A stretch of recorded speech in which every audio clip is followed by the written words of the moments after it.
Welcome to episode 399 of the Brainy Business, Understanding the Psychology of Why People Buy. In today's episode, I'm excited to introduce you to Max Mawby, Managing Director of Applied Behavioral Science at Think's Insight and Strategy. Ready? Let's get started. You are listening to the Brainy Business Podcast, where we dig into the psychology of why people buy and help you incorporate behavioral economics into your business, making it more brain-friendly. Now here's your host, Melina Palmer. Hello, everyone. My name is Melina Palmer, and I want to welcome you to the Brainy Business Podcast. In today's conversation, I'm joined by Max Mawby. Max is a leading practitioner in applying insights from behavioral science to drive positive change. Over an applied behavioral science career spanning the private and public sectors, his research has influenced major regulation and his intervention design has influenced products live in the market. Yes, you're going to hear a bit about both areas today. Max has pioneered the use of online experiments at the Behavioral Insights team, Varian Kantar Public, and now Think's to help clients make confident investments and roll out decisions. Max is passionate about applied behavioral science and how it can improve our lives. In particular, he's interested in driving positive financial behaviors, sustainable decisions, and using behavioral insight to make design inclusive for all. Really quickly, before we get into the conversation, I want to be sure you know that there are links in the show notes for everything, including my top related past episodes, articles, and books. It's all within the app you're listening to and at thebrainybusiness.com/399. Now let's jump right in. Max Mawby. Welcome to the Brainy Business Podcast. Like, for the world, we were just having a conversation. I feel like, Max, you have to explain, because you said this is like part of your history of teaching people to speak with an English accent, which I am apparently terrible at, because here in the US, I would have said Mawby. And I was like, Mawby.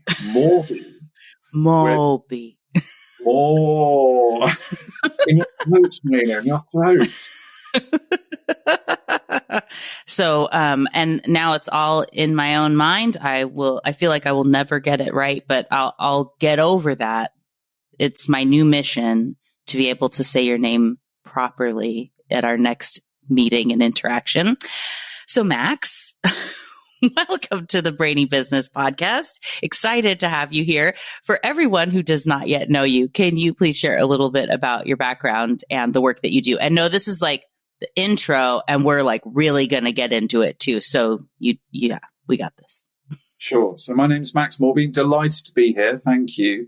So I'm the Managing Director for Applied Behavioral Science at Think's Insight and Strategy. So what that means is I try and apply insights from psychology, economics, all of the other kind of basket of academic fields that feed into applied behavioral science to get to good outcomes for our clients. And I think really interestingly for me, those clients are public.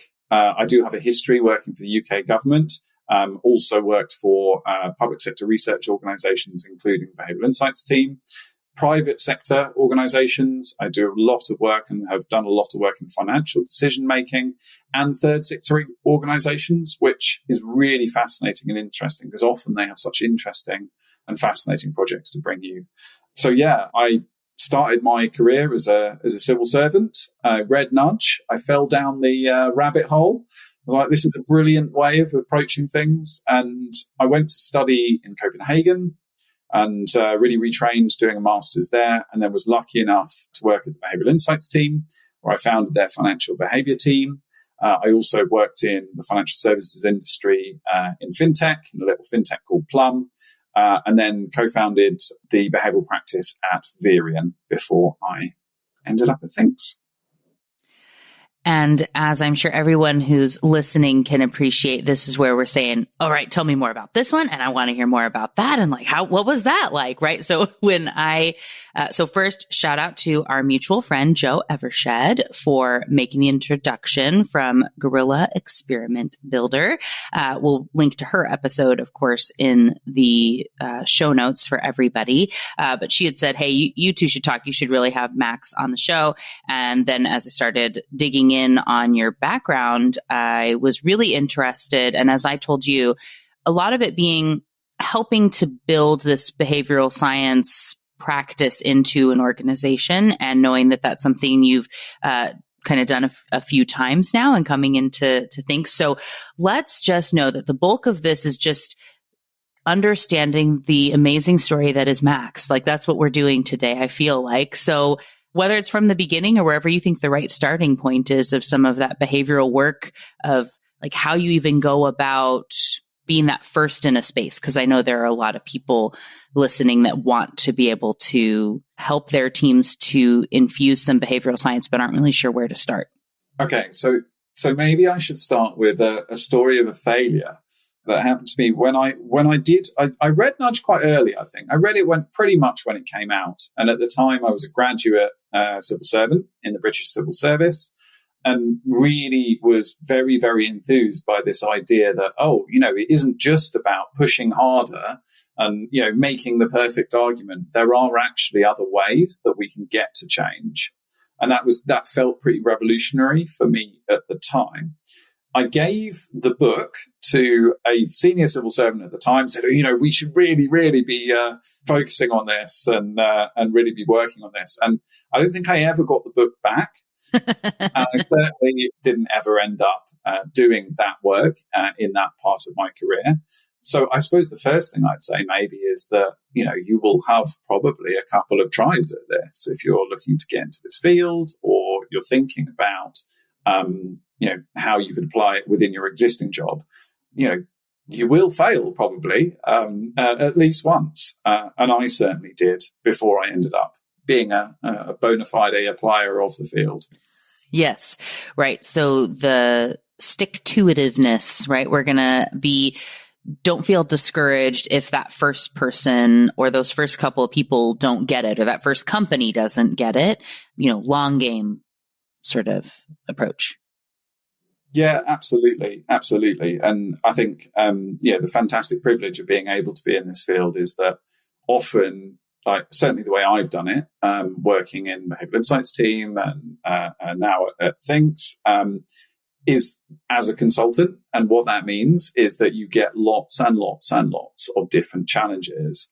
And that means that, there'll be many where you fail to land behavioral science, and there'll be some where it just really, really works. Maybe slight tangent here, but I actually think that there being a bit of humility about where behavioral science is an applicable approach to drive change, or indeed evaluate and measure change, and where it is maybe not so applicable, is something that I think is really important for the field where it is now. There was this kind of mania between, 2014, 2017, where just everything became a nudge. Absolutely everything was a nudge. And I think we're kind of recovering from that now and starting to work out where it fits. So I suppose, my main piece of advice would be, try and find a way to line up lots of opportunities, and then see where it would fit, whether that's within your existing organization or whether you are just, trying to work out an organization that behavioral science would actually be a useful addition to what they do. Right. And helping it's as much about the organization being ready for it as it is like if you can find a champion somewhere, right? If you're not high enough in whatever the organization is, or you're looking to enter a new team, if there's someone that gets it, that's up there, right? That can be enough to be able to get some leeway. And I know we've had people on the show too that one of the tips that has come up a lot is, and I definitely share this, is like, you don't have to start with a big, giant, expensive, high profile project to be able to start testing things, right? You can do a little something, be taking care to understand, like have a control group with it, do your due diligence on things and know what you're looking to test. And then you can show like, look, we had a lift from here to here. I tried this thing. And then when someone's interested, we've hooked them. Then we can start to talk about the behavioral pieces under it and say, if we had some money, if we had if I had some space, some time for this, imagine what we could do. Yeah. And if you think about, that the real success of the field, I think certainly in policy where I started was that it did offer actually quick, cheaper than many of the other options, ways to get some change. And actually some change for a low price is often actually quite attractive, not just in the policy field, right? There's plenty of private sector or charitable sector places where you can deliver something interesting at a low cost, and that can be the start of a journey, which you can then actually look to scale up and look to find more impactful ways of working. For sure, definitely. Do you have any favorite projects or insights that you learned from, like maybe your time at Behavioral Insights team or from something else?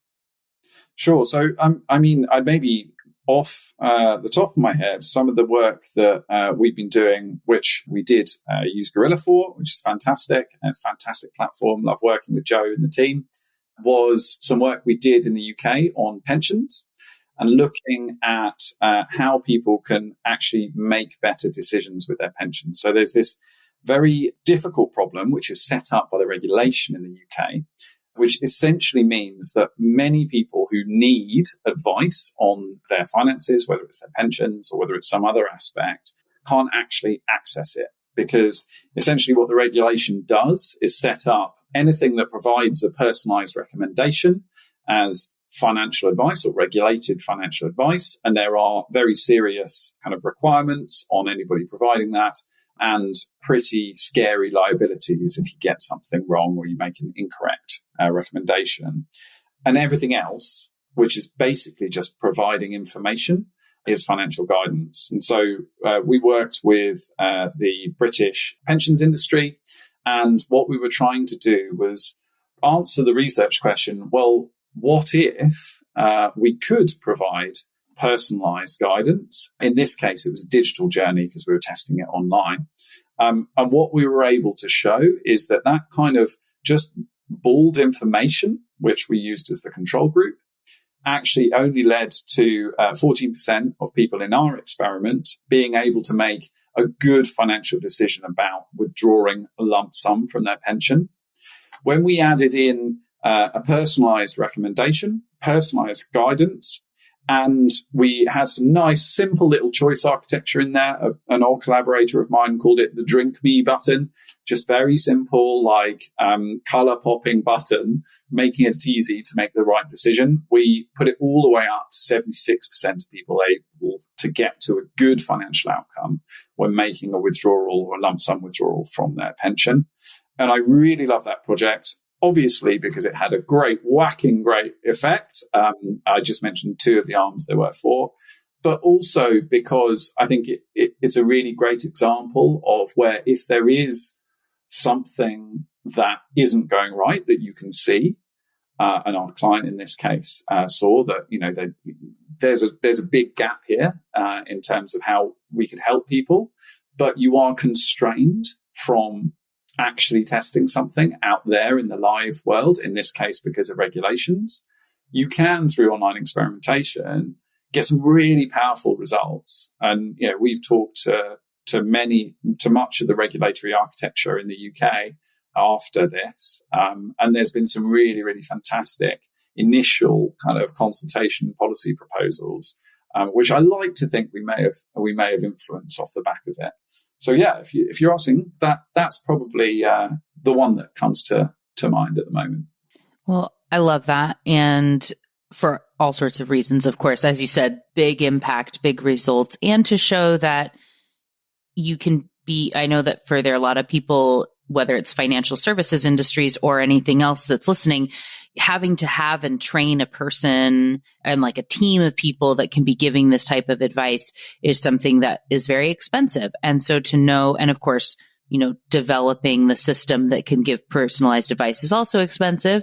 But being able to know that there are some digital solutions that can be effective and be valuable over time as we're looking into versions with AI, machine learning, what have you, where you can be leveraging technology to give great advice that then maybe a human can follow up on and have conversations with someone is something that's really, I think, exciting and should be exciting for people to know you can work the behavior and the technology in together. They don't, they go hand in hand, even if it may not seem like it on the surface sometimes. Yeah, amen. And I think, half of, I always think, and correct me if you think I'm wrong, that half of kind of applying behavioral science is the great ideas that we draw from the literature. And so much work me and my team do is like, well, here's this piece in the literature and here's this fantastic way of achieving an outcome that you want to achieve. So the nice little example from this is that drink me button, which is essentially like press this button and good things will happen.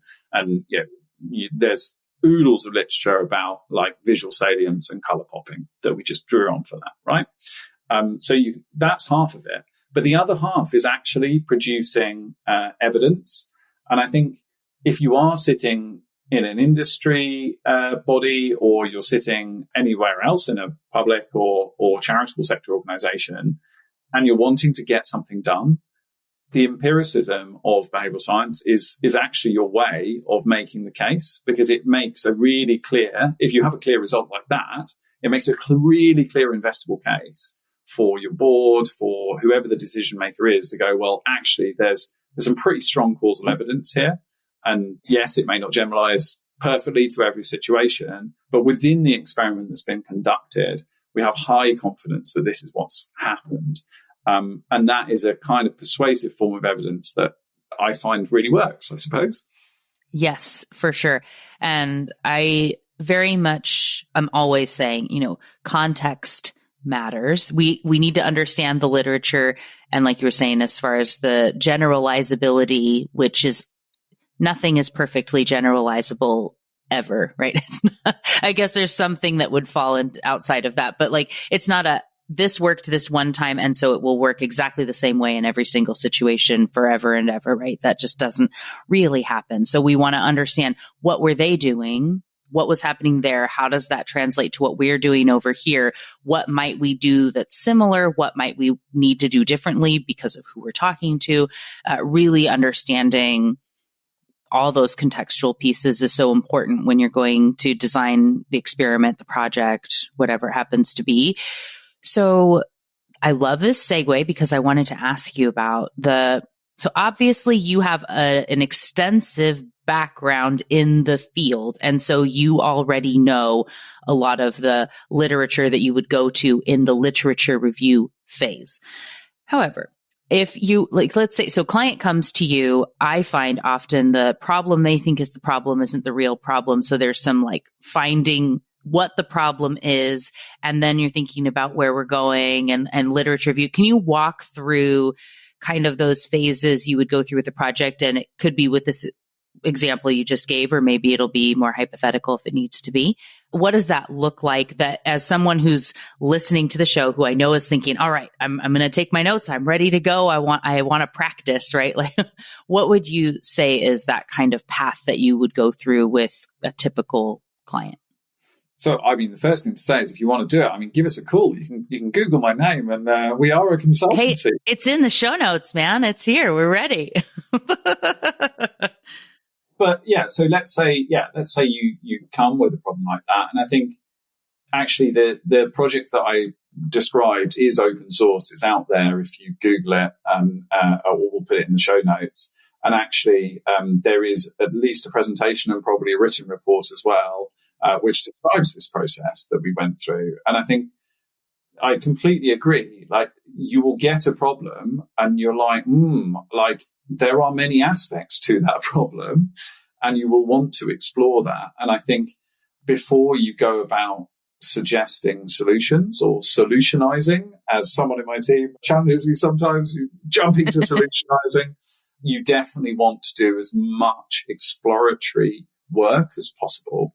And I think the first thing that I often do is try and set a structure around the specific problem. So whether that's just a user journey, whether that's something more researchy like theory of change or a logic model, and then we'll use that to structure, I think, the discussion about, well, what actually is the problem? What are the actual maybe research questions, if we're in a research world, that we're going to ask? And therefore, once we've got the research questions, like, what are the methods that are appropriate to answer those research questions? And I think if you can do that first bit with clients, it's always really great. Although, as I'm sure you realize, and I certainly do, sometimes you get broad research questions, and that's kind of not on the cards. But, I really like it. And as we did in the ABI work, we were able to work with them on that. And for example, on pensions, there are many pension decisions which would benefit from a little bit of personalized guidance. So having done research with the industry and with customers as well, we felt that withdrawing a lump sum was actually the clearest case where a bit of personalized guidance could help. But there are many other decisions on the pension journey where you could actually do some work. Things like setting a withdrawal rate, things like actually deciding how to invest. All of these are potential options, personalized guidance, but it was that kind of winnowing out and narrowing down at the front end of this project that actually really helped us focus on a place where it turns out personalized guidance was really, really helpful. Right. Yeah. So you went through, there are a lot of follow-up now research questions, part of what we were talking about earlier, right? Of saying, you do the first thing, get some good results, and then that can be, something that's going to help you to be able to have people realize oh yeah, we want to be doing more of this testing because look at what we might be able to see if we move forward. So you have the research question.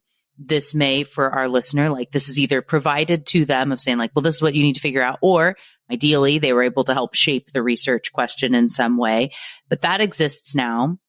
What's the next step? Are we jumping right into literature review? Are we looking for where we want people to go versus where they are now? Doing some East, what's up? So I should shout out. So I'm helping out on the Nudgeathon this year, which is a UK student competition where lots of different teams compete to come up with some fantastic behaviourally informed interventions and projects to, for example, evaluate the impact of them that can really drive change in the world. And I was talking to them about different frameworks, and and East was mentioned. And I think the criticism that I got from these bright young things of East was that it is very solutions focused, but it doesn't have a way of kind of forming the problem. So if you're talking about East, I started my behavioral science career at the Behavioral Insights team, I should say. And please do elaborate on what East is for those who aren't yet familiar that are listening. I know I threw out the term for you, but yeah, you've thrown it to me. And I'm going, oh yes, East. I'll talk about it. So, yes, well, I can shout it out and just say that there's a reason that the Behavioral Insights team are so famous and have done so much great work. Is because they were one of the first places who really were able to simply summarize a lot of the literature that exists and put it into a usable format. And that's all East is. It's a mnemonic. Let's make it, if you want change to happen, firstly, make it easy. It's definitely the most important. Secondly, make it attractive. And that's not just physical attractiveness. That's attract attention. Thirdly, make it social. As in, we are all social creatures and are very influenced by the social milieu around us. And finally, make it timely. Actually change happens at moments where people are open to it. And this has been popularized, kind of renamed by Katie Milkman et al. As the fresh start effect. So essentially what East is a really good way of, if you don't want to read all the literature, just having a quick mnemonic to remember, if you want change to happen, try these things. So I wouldn't jump to it at that point, I think, is my answer to your question. For sure. So then what is the next step? Do we do literature review, and what are your key sources as if you're going to be doing some literature review? Like I said, I know that you have stuff up here. As we get familiar and become experts in a field, we start to say, oh, that's this, like you said, oh, Katie Milkman for a start effect, like, boop, got it. Right. But for people that don't have those things yet, where would you recommend that they start? Like you have a new person on your team. So I think the advice I'd give a new person on my team would probably be quite different to someone who was just coming into it. I think if it's someone who's just coming into it and is wanting to use it, I actually would say starting with East is quite a good way because it's a simple and easy way in. If it was on my team, I would be expecting them to have that. Sure. To have that kind of Rolodex, that's not too old a term, of the literature. And I would actually be wanting them just to be able to pretty quickly use a search engine for literature, whether it's Google Scholar or whatever else, whatever other platform that we are using, and be able to actually kind of already be forming the questions because they know the kind of bank of literature that's out there. So yeah, I think once we've got the questions and we're looking to think about actually, is there any existing evidence on it? I'd be actually looking to the literature as soon as we could. But I think if you're not an expert in the field and you're just looking to come into it and you've read some of the existing, like the big name books, just as I did when I started, actually, I would say it's a pretty good place. I mean, it's not that young anymore. So the literature has moved on, but it's a very good way in, I think. Right. Yeah. And so we've got Google Scholar as an option for some people to go investigating, learn some new stuff. Do you have any top journals or things like, as we're looking at what's coming up into the future, what do you read when you're looking to see what's new? So maybe this is revealing too much, but I'm not actually sitting there reading my favorite journals on what? On the reg? You're not just like daily reading a full new journal? Okay. All right. No, sadly, I'm not. I am reading those things, but the way that I discover them is actually through social media. So actually, Twitter or whatever it's called now has its problems. But actually, if what you're looking to do is get into a very specific part of human knowledge, actually, you will find a community on something like Twitter. That's just what I like. That will be able to direct you actually towards some of the cool research that's coming out. And I find that actually that's probably the most common way that I discover cool new research is actually somebody who I respect or whose work I like, actually getting really excited about a piece of work that's been published in a journal. And I mean, I'm not an academic, so I shouldn't talk about the quality of different journals, but I definitely have read quite a lot of stuff in behavioral public policy coming from government world originally. And actually, I find often in like Nature Human Behavior, you will often see quite simple, parsimonious papers, which if you're into behavioral science, then you should know that actually the founders of the field, one of their big things was writing really simple, not too long papers. And actually, I like any journal that's willing to, I suppose, in my head, Nature Human Behavior is one of those. Awesome. I love that. Thank you for sharing. And for everyone, well, we always put links in the show notes about connecting with you, which we'll get to as we kind of close out the show in a minute. But, if you're on the X/Twitter, whatever we call it these days, as you say, what's your handle? Who are you out there on Twitter? Oh, God. Do we not know who you are? Off the top of my head. No, I'll find you. I'll send it to you. Funny. I love it. We'll make sure you'll have so many new followers now that you'll have to remember your handle for sharing. So, okay, perfect. Well, before we indeed close out the show here, do you have any, I know. The thing I wanted to talk to you about was plain numbers. We were going to talk about plain numbers. So now that I've said that and people are saying, what's that thing? You get to go. Tell us about it. So Plain Numbers are a fantastic social enterprise in the UK who do brilliant work where what they're trying to do is simplify the way that companies are communicating with their customers, particularly about numbers. And for any of you who are UK listeners, you may have heard of something called the Plain English campaign. I don't actually know whether that's international. Do you recognize it, Melina? The term, in plain English sort of deal is something I've heard a lot, and I'm not sure if it is sourced from here, much as we were talking about the term of like lobbing a softball. We don't understand the origins. If anyone listening knows where that came from, we would like to know that as well. But yes, so I've heard that as a phrase, and I don't know which came first, the phrase or the project of plain English.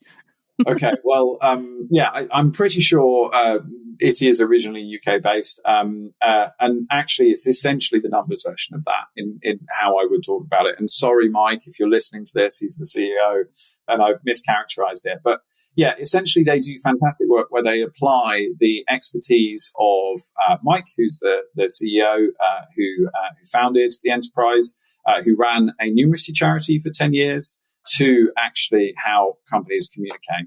And I did some research to help test their approach and was able to see really, I should emphasize that I've talked about an example of my recent project where we had really, really big changes.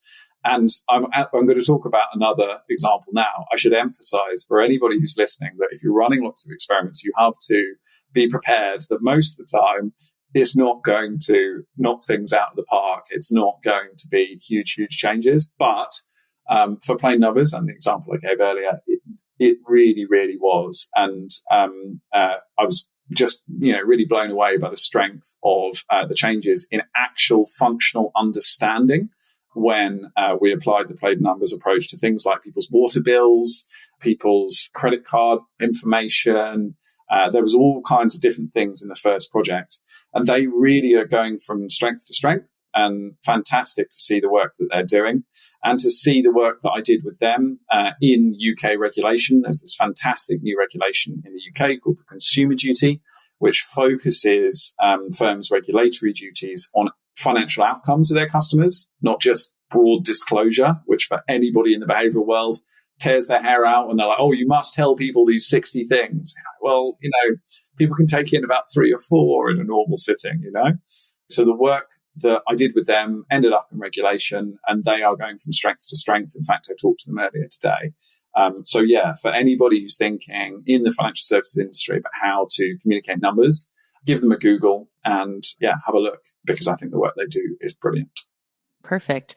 And so for an example of, like you're saying, on a water bill or something, or the financial statement, can you share a little bit about what it might have been, and then a recommendation of what it changed to help people kind of visualize and see what we're talking about? Yeah, absolutely. I should emphasize, I'm not the keeper of the Plain Numbers approach. I'm merely a teacher of it. But obviously it uses many of the concepts that we are familiar with in applied behavioral science, and things like making it easier for people to understand something. It sounds banal, but actually when you think about many financial services companies, or actually utilities companies, are also really, really offenders in this case. They will put very complex algorithms for how they may have calculated your interest or calculated your water bill. And actually no normal person actually is going to be able to understand the massive long algorithm that takes up two lines of the page, and certainly not going to be able to understand it in the time that they take reading their bill. So actually, if you can do the maths for people, I think that is the most impactful part of the approach that Mike and his colleagues work on. But you can Google it and have a look, and there's many other things that they suggest which work brilliantly according to the experiments that I ran for them. Perfect. Well, we'll definitely link to that in the show notes as well for people to check out. But I do think it's funny where sometimes even where it'll be like the expert, and then you ask, okay, so can you tell me what this means? And even they have to really dig in and say, well, but if this, then this would be, if your disclosure information and the stuff is at that level, there's some opportunity to make it easier for people to understand, especially because I know for the companies and people that are that listen to this show, you want people to make good choices for themselves, to understand what's going on. We're in it to help people, right? There may be some bad people out there. You're not welcome in the audience. So you know, get out, right? But like, we want the people that listen to the show want to help people to do good things, to make good choices about their own finances or whatever else. And so if you can find a way to communicate that's going to make it easier for them to do what's in their best interest and something they like, I mean, that's what behavioral science is all about. That's like what drew me to the field of helping people while they still have that free choice and saying things in plain English, plain numbers, plain whatever your language is, right? But like plain words, plain numbers. It just, again, like you said, it sounds like, well, of course, right? Yeah. And are you actually doing it? A lot of the time we're not. When you stop and look at it, you're really not. Yeah, amen. And one of the things that keeps me working in this field is that actually there's a conversation to be had with a lot of people about whether that is babying people.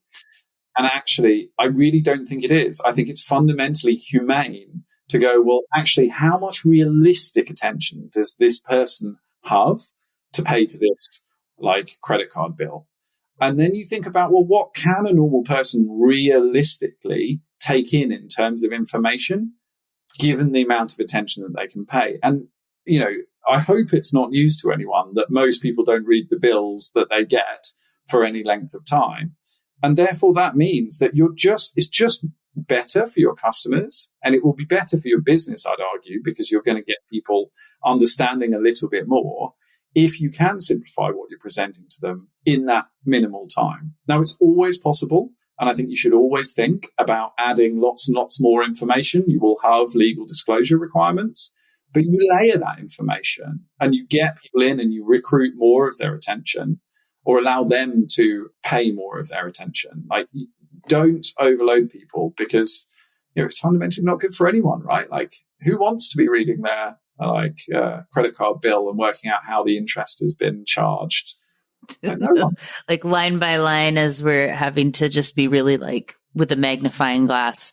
We don't have the capacity to do that with everything all of the time because there's too much information coming at us everywhere, and people have families and other things and jobs and stuff, right? We and Instagram, right? There's distraction out there too. So. And it doesn't make them stupid, and that's, the classic is like, oh, well, you didn't read it, you're stupid, or, you're a poor decision maker or something. No, you're just human. And like, obviously there will be times when you will need to recruit enough of people's attention to read a 60-page piece, terms and conditions. Maybe you're buying a house or you get a mortgage or something. But even then, I'd argue that there are enough people who won't, that it's in your interest, if you're designing these things, to try and layer that information and not overload, that level of attention that all of us have to pay normally. Right. If the only way it can work is if someone is able to give it undivided attention for 100 pages worth of reading, it's probably not going to work out very well. Right. And it's amazing how many, how much of my career has been about trying to work on that problem. Because, you can be working very hard and you can think, oh, we've told them everything we need to tell them. And actually you're doing quite the opposite. Right. Yeah, for sure. Creating that overwhelm, which I have an episode on overwhelm and what it does to decision making that I will be linking in the show notes for everyone, along with several others based on the conversation we've had here and books and things and your contact information. And so for everyone who's wanting to learn more, get in touch, follow you at Maximus Mawby on Twitter. What are the other ways that they would be connecting to you to learn more and whatnot? So link up with me on LinkedIn if it's a professional thing, or you can email me. Why not? At mmawby, that's MAWBY, at thinksinsight.com. Perfect. And everyone listening, you may or may not know, we don't actually put email addresses in the show notes because, Max, I care about you and spam is a real thing. So if you want that email address, do your 30-second skip back, write it down, and then you can send the email, and we'll link to the Thinks website as well as your LinkedIn and everything in the show notes. So thank you so much again for joining me on the show. It was delightful to chat with you as expected. So thanks for being here. Pleasure. Thank you again to Max Mawby for joining me on the show today. What got your brain buzzing in today's conversation? For me, I hope you enjoyed hearing a bit about Max's background and his history of being able to build up behavioral science practices at multiple organizations, as well as some of his methods and recommendations for those who are getting started in the space.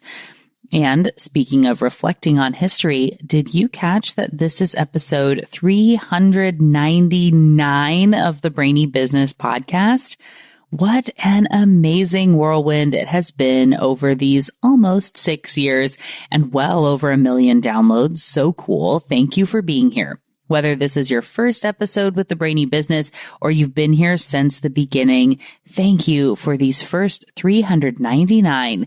And here's looking forward to 400 and on to our next big milestone. If you don't already, please do follow me, Melina Palmer, and the Brainy Business across social media. You'll find me as the Brainy Biz pretty much everywhere, and Melina Palmer on LinkedIn. Also, if you haven't already, please do rate and review the show and refer your friends and share it with people. It all helps in continuing to be able to create great content like this for you. As we close out the show, don't forget about those show notes, which include links to my top related past episodes and books, ways to connect with Max, and more. It's all waiting for you in the app you're listening to and at thebrainybusiness.com/399.